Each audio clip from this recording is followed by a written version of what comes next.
ಕಲಿಸುವ ಹಾಗೆ ಮಾಡುವಂತ ಸಂಕಲ್ಪ ಮಾಡ್ತಾಳೆ. ಅದನ್ನು ಹೇಗೆ ಸಾಧಿಸ್ಕೊಳ್ತಾಳೆ ಅಂತಕ್ಕದ್ದು ಕತೆ. ಚಿತ್ರ ತುಂಬಾ ಚೆನ್ನಾಗಿ ಬಂದಿದೆ ಅಂತ ನಾವು ಭಾವಿಸಿದೀವಿ. ನಮ್ಮ ಶ್ರಮ ಅದರಲ್ಲಿ ಎದ್ದು ಕಾಣ್ತಾ ಇದೆ. ಹಾಡುಗಳಿಂದ ಅದರದ್ದು ಜೀವ ತಳೆದಿದೆ ಇಡೀ ಚಿತ್ರ. ಕೊನೆಯದಾಗಿ ನಾವು ಈ ಒಂದು ಮುಖ್ಯವಾದ ಅಂಶವನ್ನ ನಾನು ಇಲ್ಲಿ ಹೇಳೋದಕ್ಕೆ ಬಯಸ್ತೇನೆ. ಏನಪ್ಪಾ ಅಂತಂದ್ರೆ, ಈ ಚಿತ್ರ ಯಾಕೆ ನೋಡ್ಬೇಕು ಅನ್ನುವಂಥದ್ದಕ್ಕೆ ನಮ್ಗೆ ನಮ್ಮದೇ ಆದಂತ ಒಂದೆರಡು ಕಾರಣಗಳಿದೆ. ಏನು, ಈ ಚಿತ್ರದ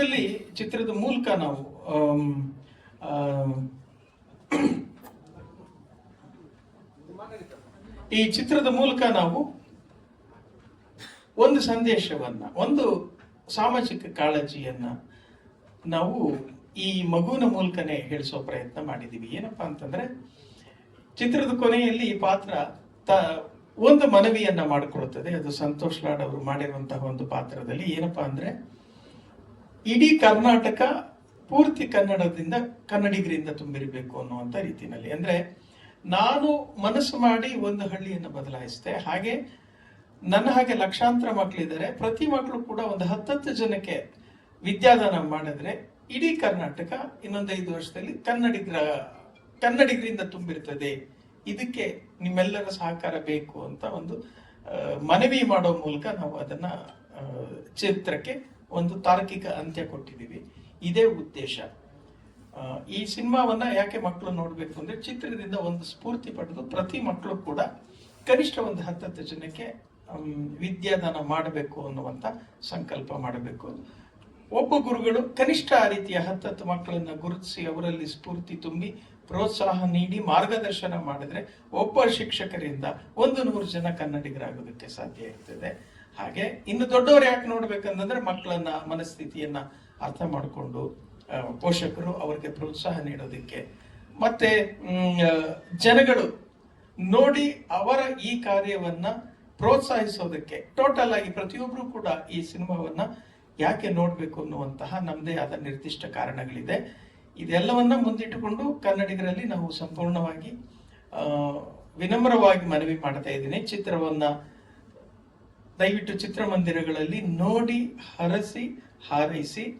ಇದು ಕನ್ನಡ ಜಾಗೃತಿಯ ಒಂದು ಮೊದಲ ಹೆಜ್ಜೆ, ಒಂದು ಆಂದೋಲನದ ಮೊದಲ ಹೆಜ್ಜೆ ಅಂತ ನಾನು ಭಾವಿಸ್ತೀನಿ. ನನ್ನ ಹೆಸರು ರೋಹಿತ್ ರಾಘವೇಂದ್ರ ಅಂತ. ಮೊದಲನೇದಾಗಿ ಮತ್ತೊಮ್ಮೆ ಸಾರಿ ಕೇಳ್ತೀನಿ ಲೇಟ್ ಆಗಿದ್ದಕ್ಕೆ. ನಮ್ಮ ಸಿನಿಮಾ ಭಾರತಿ ಟೀಚರ್ ಇದೇ ಸಂಕ್ರಾಂತಿ ಹಬ್ಬಕ್ಕೆ ಜನವರಿ 16 ರಿಲೀಸ್ ಆಗಲಿದೆ. ಸರ್ ಹೇಳ್ದಂಗೆ ಬರೀ 50 ರೂಪಾಯಿಗೆ ಒಂದು ದೊಡ್ಡ ಚಾಕ್ಲೇಟ್ ಸಿಗಲ್ಲ ಆ ಪ್ರೈಸ್ಗೆ ನಮ್ಮ ಸಿನಿಮಾ ಟಿಕೆಟ್ ಸಿಗ್ತಾ ಇದೆ. ದಯವಿಟ್ಟು ಎಲ್ಲರೂ ಥಿಯೇಟರ್ಗೆ ಬಂದು ವೀಕ್ಷಿಸಿ ನಮ್ಮ ಸಿನಿಮಾನ, ಹಾಗೂ ನಮ್ಮನ್ನೆಲ್ಲರನ್ನು ಆಶೀರ್ವದಿಸಿ ಅಂತ ಕೇಳ್ಕೊತಾ ಇದ್ದೀನಿ. ಸರ್, ನನ್ನ ಪಾತ್ರ ರಾಜಶೇಖರ ಅಂತ ಸರ್. ರಾಜಶೇಖರ ನಾವೇ ಪ್ರತಿ ಡೇ ಟು ಡೇ ಲೈಫಲ್ಲಿ ನೋಡಿರ್ತೀವಿ. ಬಿಸ್ನೆಸ್ ಮ್ಯಾನ್ಸು ಅವರು ಇವರು ಎಷ್ಟೇ 100% ಕೊಟ್ಟರು ಬೇರೆಯವ್ರು ಯಾರಾದರೂ ಬಂದು ಲಂಚ ಗಿಂಚ ಅಂತ ಕೇಳ್ತಾ ಇರ್ತಾರೆ. ಸೊ ಆ ಸ್ಟೋರಿಯಿಂದ ಹುಟ್ಟಿದ್ದು ರಾಜಶೇಖರನ ಪಾತ್ರ. ಆ ಪಾತ್ರ ಮಾಡಬೇಕಾದ್ರೆ ತುಂಬ ಚಾಲೆಂಜಿಂಗ್ ಆಗೇ ಇತ್ತು. ಸೊ ನಮ್ಮ ಪ್ರಸನ್ನ ಸರ್ ನನಗೆ ಅಲ್ಲೇ ಟಿಪ್ಸ್ ಕೊಟ್ಟು ಆ್ಯಕ್ಟಿಂಗ್ಗೆ ಫಸ್ಟ್ ಟೈಮ್ ಆಗಿರೋದ್ರಿಂದ, ಹಾಗೂ ನಮ್ಮ ಎಲ್ಲ ಕೋ ಆ್ಯಕ್ಟರ್ಸ್ಗೂ ದೊಡ್ಡ ಥ್ಯಾಂಕ್ ಯು. ಅವರೆಲ್ಲರೂ ನಮ್ಮನ್ನು ಸಪೋರ್ಟ್ ಮಾಡಿದ್ದಾರೆ, ಕೋಆಪರೇಟಿವ್ ಆಗೂ ನೋಡಿದ್ದಾರೆ. ಸೊ ಇವರೆಲ್ಲರ ಸಪೋರ್ಟಿಂದ ನಾನು ಪರ್ಫಾರ್ಮ್ ಮಾಡೋದಾಯ್ತು. ಎಸ್, ಮಕ್ಕಳಿಗೋಸ್ಕರ ಮಾಡಿರೋ ಸಿನಿಮಾ ಸರ್. ಪ್ರತಿ ಸಾರಿ ಲಾಸ್ಟ್ ಟೈಮ್ ಕೂಡ ಹೇಳಿದ್ದೀವಿ, ಭಾರತಿ ಟೀಚರ್ ಇವರೇ 7ನೇ ತರಗತಿ ಭಾರತಿ ಟೀಚರ್. ಸೊ ಒಂದು ಊರನ್ನ ಕಂಪ್ಲೀಟ್ ಆಗಿ ಎಜುಕೇಟೆಡ್, ಕನ್ನಡ ಓದಲು ಬರೆಯಲು ಕಲಿಸ್ತಾಳೆ. ಅದ್ರ ಮಧ್ಯದಲ್ಲಿ ಸಿ.ಕೈ ಚಂದ್ರು ಸರ್ ಮಾಸ್ಟರ್ ಪಾತ್ರ ಏನು, DC ಆದಿತ್ಯ ಸರ್ ಮಾಡಿದ್ದಾರೆ, ಅವ್ರದ್ದು ಪಾತ್ರ ಏನು, ಅವ್ರು ಎಷ್ಟು ಸಪೋರ್ಟ್ ಮಾಡ್ಬೋದು ಎಜುಕೇಷನ್ಗೆ ಅನ್ನೋದನ್ನ ತೋರಿಸಿದ್ವಿ ಸಿನಿಮಾದಲ್ಲಿ. ಸೊ ಇದು ಎಷ್ಟು ಇಂಪ್ಯಾಕ್ಟ್ ಆಗುತ್ತೆ ಅನ್ನೋದಕ್ಕೆ ಮಕ್ಕಳು ಸಿನಿಮಾ ನೋಡಿದ್ರೇ ನಮಗೆ ಏನು ನಾವು ಸಿನಿಮಾ ಮಾಡಿದ್ದೀವಿ ಸೊ ಅದಕ್ಕೊಂದು ಪ್ರಯೋಜನ ಸಿಗುತ್ತೆ. ಎಲ್ಲ ಕನ್ನಡ ಸರ್ಕಾರಿ ಶಾಲೆ ಮಕ್ಕಳು ಈ ಸಿನಿಮಾ ನೋಡಲೇಬೇಕಾದಂಥ ಸಿನಿಮಾ ಅಂತ ನಾವು ರಿಕ್ವೆಸ್ಟ್ ಮಾಡ್ತಾ ಇದ್ದೀವಿ. ಈ ಮೆಸೇಜನ್ನು ತಾವು ಕೂಡ ಮೀಡಿಯಾದವರು ನಮ್ಮ ತಲುಪಿಸಿದ್ರೆ ತುಂಬ ಒಳ್ಳೆಯದು. ಸೊ ಪ್ರಶ್ನೆ ಕೇಳ್ಬೋದು. ಅಪ್ರಾಕ್ಸಿಮೇಟ್ಲಿ ಒಂದು 100 ಥಿಯೇಟರ್ ಹತ್ರ ರಿಲೀಸ್ ಮಾಡ್ತಾ ಇದ್ದೀವಿ ಸರ್. ಸೊ ಒಂದು ಬಿಗ್ ಅನೌನ್ಸ್ಮೆಂಟ್ ಮಾಡ್ತಾ ಇದ್ದೀವಿ ಸರ್. ಈ ಶಾಲೆ ಮಕ್ಕಳಿಗೋಸ್ಕರ ಮಾಡಿರೋ ಸಿನಿಮಾ, ಶಾಲೆ ಮಕ್ಕಳು 100-120 ರೂಪಾಯಿ ಕೊಟ್ಟು ಸಿನಿಮಾ ಬರಲ್ಲ. ಸೊ ನಾವು 50 ರೂಪಾಯಿಗೆ ಸಿನಿಮಾ ಮಾಡಿದ್ವಿ. ಸಿಂಗಲ್ ಥಿಯೇಟರ್ ಅಲ್ಲಿ 50 ರುಪೀಸ್ಗೆ ಸಿನಿಮಾ ನೋಡ್ಬೋದು. ಯಾಕಂದ್ರೆ ಏನ್ ನಾವು ಗ್ರೌಂಡ್ ವರ್ಕ್ ಮಾಡಿದೀವಿ. ಸರ್ಕಾರಿ ಶಾಲೆಗೆ ಹೋಗಿ ನೋಡಿದಾಗ ಸರ್ಕಾರ ಯಾರು ಅವ್ರಿಗೆ ಸಿನಿಮಾ ನೋಡಿ ಅಂತ ಹೇಳಲ್ಲ, ಶಾಲೆ ಮಾಸ್ಟರ್ ಸಿನಿಮಾ ನೋಡಿ ಅಂತ ಹೇಳಲ್ಲ. ಸೊ ಅದಕ್ಕೋಸ್ಕರ ಒಂದು ದೊಡ್ಡ ಅನೌನ್ಸ್ಮೆಂಟ್ ಧೈರ್ಯ ಮಾಡಿದೀವಿ. 50 ರೂಪಾಯಿ ಕೊಟ್ಟು ಸಿನಿಮಾ ನೋಡ್ಬೋದು. ಶಾಲೆ ಮಾಸ್ಟರ್ ಆಗ್ಲಿ, ವಿದ್ಯಾರ್ಥಿಗಳಾಗ್ಲಿ, ಪಬ್ಲಿಕ್ ಆಗ್ಲಿ. ಸೊ ನಾವು ಬರೀ ಶಾಲೆ ಮಕ್ಕಳಿಗೆ ಅಂದ್ರೆ ಮತ್ತೆ ಅಲ್ಲೊಂದು ID ಕಾರ್ಡ್ ತಗೊಂಡ್ ಬಾ, ಈ ತರ ತೊಂದರೆ ಆಗಬಾರ್ದು ಅಂತ ಸಿನಿಮಾ ಟಿಕೆಟ್ 50 ರೂಪಾಯಿ ಮಾಡಿದ್ವಿ. ನಾವು ಸಿನಿಮಾ ಮಾಡಿದ ಉದ್ದೇಶ ಮಕ್ಕಳಿಗೆ ತಲುಪಲಿ ಅಂತ. ಸೊ ದಯಮಾಡಿ ಇದನ್ನ ತಾವು ಕೂಡ ಅನೌನ್ಸ್ಮೆಂಟ್ ಮಾಡಿ. 50 ರುಪೀಸ್ಗೆ ಸಿಂಗಲ್ ಸ್ಕ್ರೀನ್ ಏನಿದೆ, ಕರ್ನಾಟಕದ ಯಾವ ಥಿಯೇಟರ್ ಅಲ್ಲಿ ಇದ್ದರೂ ಸರಿ ಅಲ್ಲಿ 50 ರೂಪಾಯಿಗೆ ನಾವು ಟಿಕೆಟ್ ಮಾಡಿದೀವಿ ಸರ್. ಥಿಯೇಟರ್ ಅವ್ರ ಹತ್ರ ಒಂದು ದೊಡ್ಡ ರಿಸ್ಕ್ ತಗೊಂಡು ಈ ಕೆಲಸ ಮಾಡಿದೀವಿ. ಸೊ ಇದಕ್ಕೆ ತಮ್ಮ ಎಲ್ಲರೂ ಬೆಂಬಲ ಇರಲಿ ಸರ್.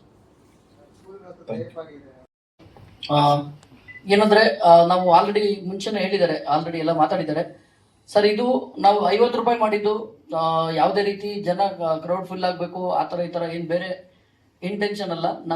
ನಮ್ಮ ಕಂಟೆಂಟು ರೀಚ್ ಆಗಲಿ, ನಾವು ಮಾಡಿರೋ ಕಂಟೆಂಟು ಜನ ನೋಡಬೇಕು. ಅದು ಜನಕ್ಕೆ ಏನಕ್ಕೆ ರೀಚ್ ಆಗ್ಬೇಕಂದ್ರೆ ಅದರಲ್ಲಿ ಒಂದು ಒಳ್ಳೆ ಮೆಸೇಜ್ ಇದೆ. ನೀವು ಕೂಡ ನೀವೆಲ್ಲರೂ ನೋಡಿದಾಗ್ಲೂ ಕೂಡ ನಿಮ್ಗೆ ಅನ್ಸುತ್ತೆ ಹೌದು ಇದರಲ್ಲಿ ತುಂಬಾ ಒಳ್ಳೆ ಕಂಟೆಂಟ್ ಇದೆ, ಒಳ್ಳೆ ಮೆಸೇಜ್ ಇದೆ, ಒಳ್ಳೆ ಸಬ್ಜೆಕ್ಟ್ ಇದೆ ಅಂತ ನಿಮ್ಗೆ ಅನ್ಸುತ್ತೆ. ಸೊ ಅದೇ ರೀಸನ್ ಇಟ್ಕೊಂಡು ಸೆಕೆಂಡ್ ಥಾಟ್ ಮಾತಾಡಿಲ್ಲ ಪ್ರೊಡ್ಯೂಸರ್ಗೆ. ನಾವು ಡೈರೆಕ್ಟ್ರು ಸರ್ ಈ ಥರ 50 ರುಪೀಸ್ ಪ್ಲಾನ್ ಮಾಡ್ತಾ ಇದೀವಿ ಅಂದಾಗ ಏನಕ್ಕೆ ಅಂತ ಕೇಳಿದ್ರು. ಇಲ್ಲ ಈ ಥರ ಜನ ಅಟ್ಲೀಸ್ಟ್ ಜನ ಫ್ಲೋ ಆಗ್ಬೇಕಲ್ವಾ, ಗುಡ್ ಐಡಿಯಾ ಆಯ್ತು. ಜನ ನೋಡ್ಬಿಟ್ರೆ ಸಾಕು, ನನಗೆ ಅದರಿಂದ ದುಡ್ಡು ಬರುತ್ತೆ ಅನ್ನೋದು ನಾವು ಯಾವತ್ತೂ ಎಕ್ಸ್ಪೆಕ್ಟ್ ಮಾಡಿಲ್ಲ, ಮಾಡೋದು ಇಲ್ಲ ಗೌಡ್ರೆ. ಜನ ನೋಡಿದ್ರೆ ಸಾಕು ಅಂತ ಡಿಸೈಡ್ ಮಾಡಿದ್ರು. ಅಷ್ಟು ಗಟ್ಟಿ ಮನ್ಸು ಅವ್ರಿಗೆ.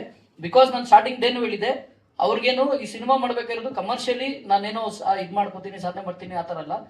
ಬಟ್ ನಾವೇನಕ್ಕೆ ನಿಮ್ಗೆ ಕೇಳ್ತಾ ಇದೀವಿ, ನಿಮ್ಗೆ ರಿಕ್ವೆಸ್ಟ್ ಮಾಡ್ತಾ ಇದೀವಿ ಅಂದ್ರೆ ಈ ತರ ಒಳ್ಳೆ ಕಾಸ್ ಇಟ್ಕೊಂಡು ಸಿನಿಮಾ ಮಾಡಿದವ್ರಿಗೆ ದಯವಿಟ್ಟು ನೀವೆಲ್ಲರೂ ಆದಷ್ಟು ಸಪೋರ್ಟ್ ಮಾಡಿ, ಈ ವಿಷಯ ವೈರಲ್ ಮಾಡಿ. ಏನಕ್ಕೆ ವೈರಲ್ ಅಂದ್ರೆ ಬಿಕಾಸ್ ನಮಗೆ ಜನ ನೋಡ್ಲಿ. ಈಗ ಆಲ್ರೆಡಿ ನಮ್ಮ ಹೀರೋ ಹೇಳಿದ್ರು 50 ರೂಪಾಯಿ ಒಂದು ಚಾಕ್ಲೇಟ್ ಸಿಗಲ್ಲ ಅಂತ, ಎಕ್ಸೆಟ್ರು. ನೀವು ಅದನ್ನ ಯೂಸ್ ಮಾಡ್ಕೊಳ್ಳಿ. ದಯವಿಟ್ಟು ನಮಗೋಸ್ಕರ ನೀವು ಇದನ್ನ ಪ್ರಚಾರ ಮಾಡಿ, ಸಿನಿಮಾ ನೋಡ್ಲಿ. ಸಿನಿಮಾ ಕಂಟೆಂಟ್ ನಿಜವಾಗ್ಲೂ ತುಂಬಾ ಚೆನ್ನಾಗಿದೆ. ಸೆನ್ಸಾರ್ ಮಂಡಳಿಯಿಂದ ತುಂಬಾ ಒಳ್ಳೆ ಪ್ರಶಂಸೆ ಬಂತು ನಮಗೆ, ಸಿನಿಮಾ ಅಷ್ಟು ಚೆನ್ನಾಗಿ ಮಾಡಿದೀರಾ ಅಂತೇಳಿ.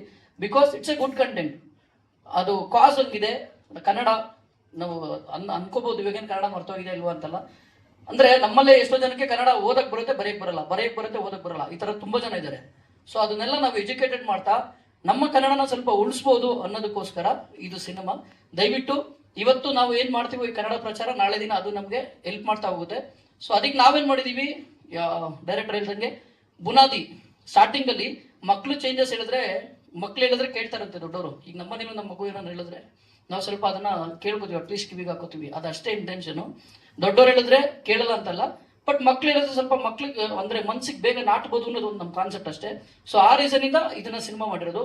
ದಯವಿಟ್ಟು ಆದಷ್ಟು ರೀಚ್ ಮಾಡಿ ಈ ಸಿನಿಮಾನ. ಎಲ್ಲರೂ ನೋಡಿ ಥಿಯೇಟರ್ ಅಲ್ಲಿ. ಕೆಲವು ಥಿಯೇಟರ್ಗಳಲ್ಲಿ ನಾವು ಏರಿಯಾ ವೈಸು ಎಲ್ಲಿ ನಾವು ಕಾನ್ಸಂಟ್ರೇಟ್ ಮಾಡೋಕ್ಕಾಗುತ್ತೋ ಅಲ್ಲಿ ತುಂಬಾ ಕಾನ್ಸಂಟ್ರೇಟ್ ಮಾಡಿ ಸಿನಿಮಾ ರಿಲೀಸ್ ಮಾಡ್ತಾ ಇದೀವಿ.